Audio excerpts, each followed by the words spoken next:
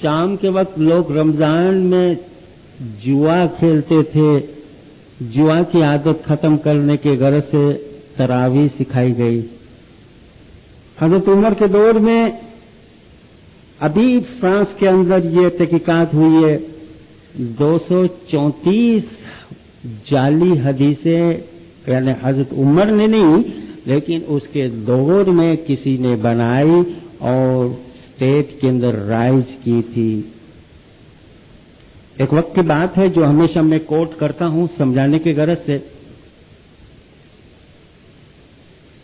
کہ مکہ کے اندر پیاز زیادہ اگنے لگی اور اتنی پیاز ہو گئی کہ اس کا ڈسپوز آف کرنا بڑا مشکل تھا. حضرت عمر نے کوتوال نے یہاں کے حکیم وغیرہ نے کہا کہ بھئی اس کو ہٹاؤ مگر کسی نے اس کو داد نہیں دی. حج کی سیزن تھی مکہ کے میں اتنی پیاز آ گئی کہ پھینکے تو کہاں پھینکے لوگ کھاتے نہیں ہیں. استعمال سے زیادہ پیدائش ہو گئی بارش ہونے میں لگی بدبو آ رہی تھی. اب اس کا کوئی حل نہیں. ایک شخص نے کہا کہ اس کا ایک حل ہے بس آپ مجھے اجازت دو میں منبر پر کھڑا ہو جاؤں یہ سب پیاز غائب ہو جائے گی. کیسے پیاز غائب ہو جائے گی؟ دیکھیے میرے پاس حل ہے. اجازت دے دی. منبر پہ کھڑا ہوا کہنے لگا اے لوگوں آج میں اپنے گھر میں بیٹھا ہوا تھا اچانک میری پیٹی میں سے میں نے ایک پرانی کتاب دیکھی. اس میں رسول کی ایک حدیث میں نے پڑھی کہ جس میں رسول اللہ نے فرمایا کہ من اکل العکا فی مکہ وہو الجنہ کہ جس نے مکہ کی پیاز کھائی وہ جنتی ہوگا. اب لوگوں نے کہا کہ اتنے دن سے تم تھے کہاں؟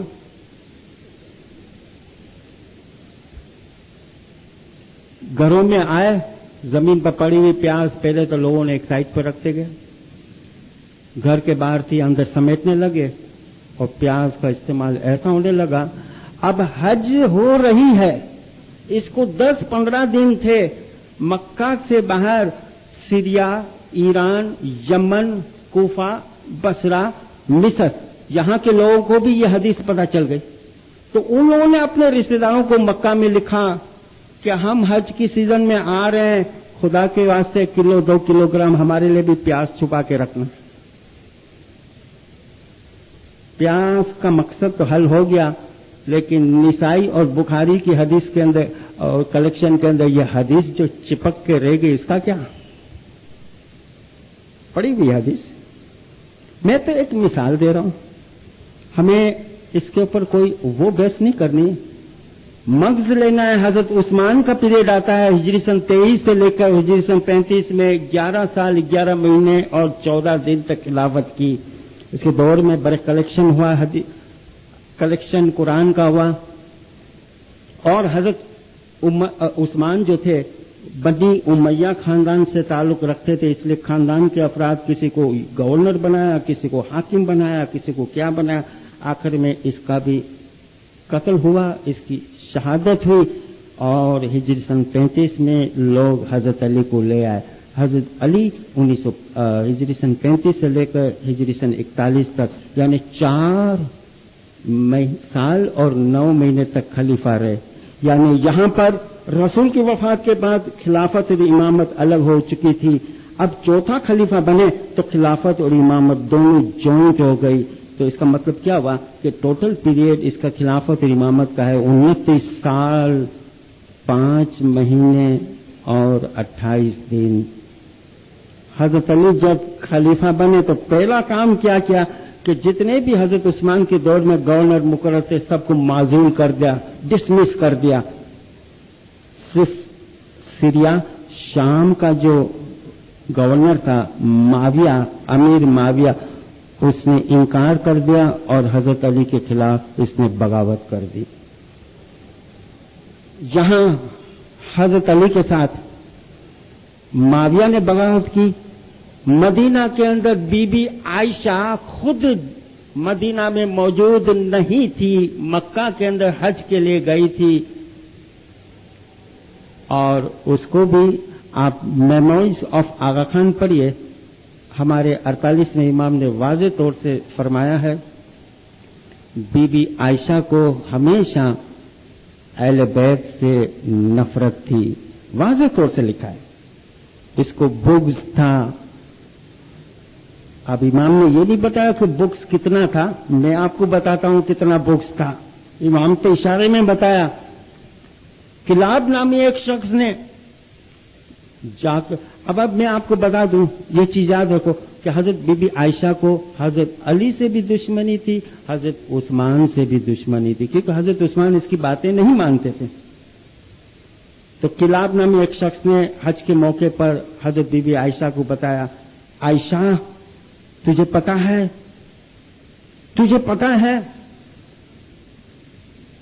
کہ عثمان، وہ کہنا یہ چاہتا تھا کہ عثمان کا قتل ہو گیا، تو اس نے اس کے منہ کے اوپر ہاتھ رکھا، خبردار اس شخص کا میرے پاس نام مت لینا، میری بس چلے، تاریخ آسام کوفی کے اندر لکھا ہے، میری بس چلے کہتی ہے کہ میں خود ان کا قتل کر کے ان کی بوٹیوں کو تھیلے میں ڈال کر کوے کے حوالے کر دوں۔ آپ نے اندازہ کیا حضرت عثمان سے اس کو کتنا بغض تھا۔ کلاب کہہ رہا ہے کہ میری بات تو سنو، کیا ہے بتاؤ؟ حضرت عثمان کا قتل ہو گیا، تو پھر خلیفہ کون بنا؟ علی ابن ابو طالب۔ رو پڑی، کہنے لگی بیچارہ عثمان کتنا اچھا تھا، معصوم تھا، انوسنٹ تھا، اس کو بلا وجہ مارا گیا، میں مدینہ نہیں جاؤں گی، میں جنگ کروں گی۔ بصرہ گئی، طلحہ اور زبیر نے بھی حضرت علی کی بیعت توڑ دی اور یہ جنگ جمل ہوئی۔ سلور جبلی کے موقع پر ملتان کے اندر مولا گئے، مہمانی اٹینڈ کی، ایک عورت نے اپنے بچے کا نام پوچھا،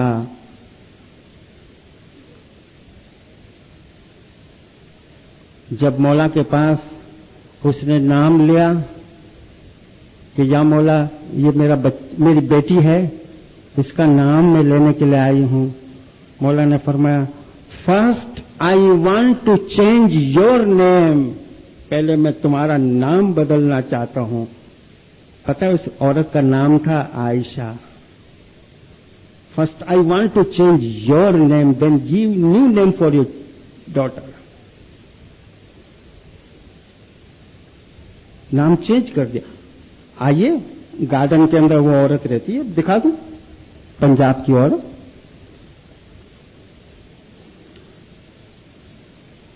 جنگ جمل ہوئی اور اس کے بعد جنگ صفین ہوئی۔ جنگ جمل میں حضرت بی بی عائشہ کو شکست ہوئی، عزت کے ساتھ مولا علی نے روانہ کر دیا۔ یہاں پر جنگ صفین ہوئی، یہ صفین کا معرکہ، یہاں پر جو عراق کے اندر بمباری ہو رہی ہے، اس جگہ پر فرات ندی کے کنارے پر، اس طرف نجف ہے، اس طرف صفین ہے، یہاں پر فرات ہے اور نارتھ کی طرف کربلا ہے۔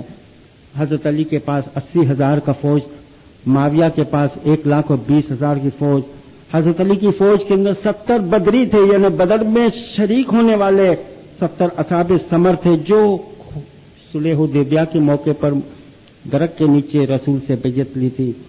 400 فیمس انصار اور مہاجر تھے، اتنی بڑی طاقت، پرومیننٹ آدمی حضرت علی کی فوج کے اندر تھے۔ جنگ شروع ہوئی، دینداروں ذرا غور کیجئے، جنگ شروع ہوئی اور جب دشمنوں نے دیکھا کہ ہم شکست کھا رہے ہیں، نیزے کے اوپر قرآن لٹکا دیا، کہنے لگے آؤ تمہارے اور ہمارے درمیان تلوار کی جگہ یہ قرآن فیصلہ کرے۔ حضرت علی نے اپنے لوگوں کو بتایا، دیکھو یہ دشمن کی چال ہے، تم آگے بڑھو۔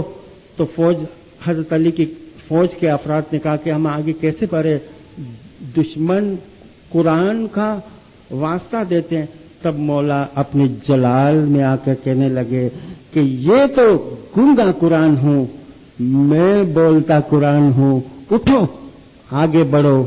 لیکن بولتے قرآن کی کسی نے بات نہیں مانی۔ یاد رکھو، شیعہ اور سنی اس طرح دو سپلٹ، دو کلاس، دو گروپ، دو فرقے واضح طور سے جنگ صفین سے الگ ہو گئے۔ مولا علی اتنے ناراض تھے، ایک جگہ پتھر کے اوپر بیٹھ گئے۔ کسی معاویہ کے ایک شخص نے مولا کی مذاق اڑانے کے غرض سے سوال کیا، یا مولا، آج کی جنگ میں ہم نے ایک چیز نوٹ کیا کہ آپ کا کمانڈر ملک بن اشتر کے ہاتھ 28 آدمی مارے گئے، آپ کے ہاتھ آج صرف 8 آدمی مارے گئے، ایسا کیوں؟ آپ کے ہاتھ کے نیچے جو کمانڈر ہے اس کے 28 آدمی مارے گئے، آپ نے صرف 8؟ مولا نے اس کا جواب دیا کہ میرا کمانڈر مالک بن اشتر جب دشمن کے اوپر تلوار چلاتا ہے تو ان کے سامنے صرف اور صرف دشمن ہوتا ہے اور کوئی نہیں ہوتا ہے۔ آج میں نے جب تلوار میرے دشمن کے اوپر چلائی اور جب میری تلوار اس کی گردن تک پہنچی تو میں نے سوچا کہ آیا مرنے والے کی نسل سے کوئی مومن تو پیدا نہیں ہونے والا، اس لیے آج کئیوں کی گردن سے میں نے تلوار اٹھا لی۔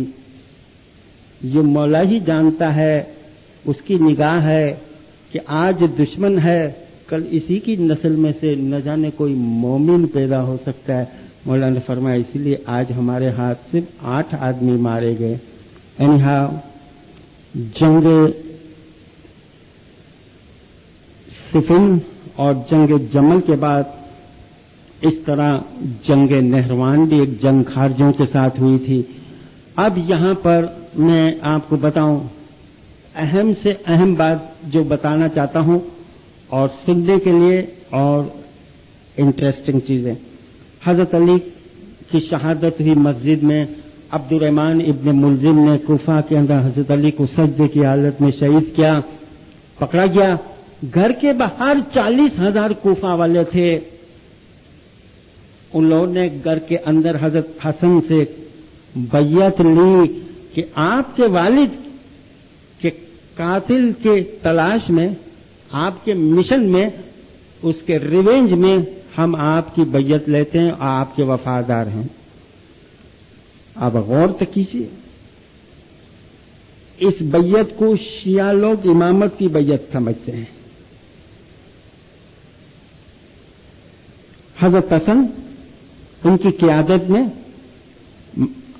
امیر معاویہ سے جنگ کا ارادہ رکھتے تھے، لیکن بعد میں دیکھا کہ یہ 40,000 تو بظاہر تو دوست ہیں، لیکن یہ تو دشمن ہیں، غدار ہیں۔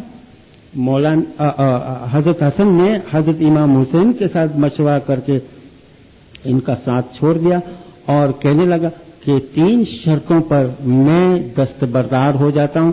اب امیر معاویہ خود امیر معاویہ حکمران بنے، لیکن 3 شرط پر عمل ہو کہ کوئی بھی اہل بیت کے خلاف پروپیگنڈا نہ ہو، سالانہ وظیفہ ہو، اور اس طرح 2-3 شرط ختم ہو۔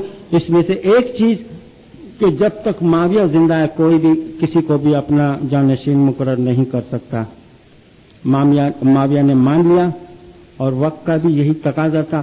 اب یہ چاہتا تھا کہ میں اپنے حیاتی میں اپنے بیٹے یزید کو اپنا جانشین مقرر کروں، چونکہ حضرت حسن کے ساتھ ایک معاہدہ ہے، پیکٹ ہے، خلاف ورزی نہیں کر سکتا، اس لیے اس کو زیر زائدہ اس کی بیوی کے ذریعے زیر دے کر اس کی شہادت ہوئی۔ 47 سال کی اس کی عمر ہوئی۔ امام حسین کا تو پیریڈ جاری ہے۔ معاویہ کی وفات ہوئی، یزید عروج پر آیا۔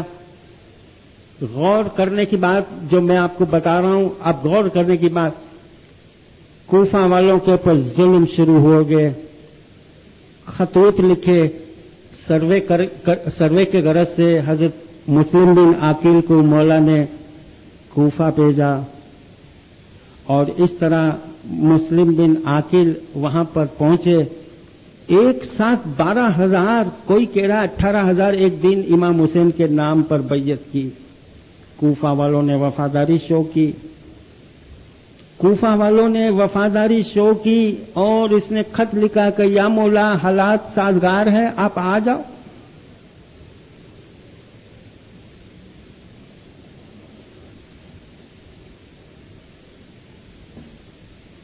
مولا نے خط پاتے ہی کوفہ کی طرف رخ کیا. 8 ذوالحج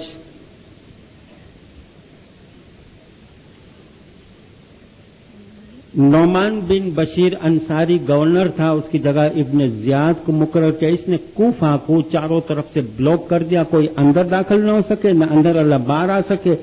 اور اس طرح امام حسین 8 ذوالحج کو اپنے 140 کا لشکر لے کر مکہ سے نکلے اور کوفہ پہنچے.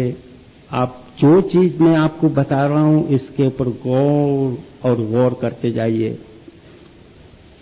مولا کربلا پہنچے، مولا کا راستہ روکا گیا، راستہ چینج ہوا، مولا کو کوفہ جانے کی اجازت نہیں ملی. کربلا، کر کہتے ہیں تکلیف کو، بلا کہتے ہیں آزمائش کو. بڑی آزمائش والی تکلیف کو عربی میں کربلا کہتے ہیں. 2 محرم تھی، مولا کا راستہ روکا گیا، مولا کربلا کی طرف آئے. بات چیت ہو رہی ہے. جہاں فرات ندی کے کنارے کے اوپر مولا کے خیمے تھے، سامنے کوفہ کے اونچی عمارتیں یا مسجد کے مینارے کربلا کے میدان میں نظر آتے تھے، لیکن حکم مولا کو نہیں تھا کہ وہ داخل ہو. ابن زیاد نے ایسا مارشل نافذ کیا تھا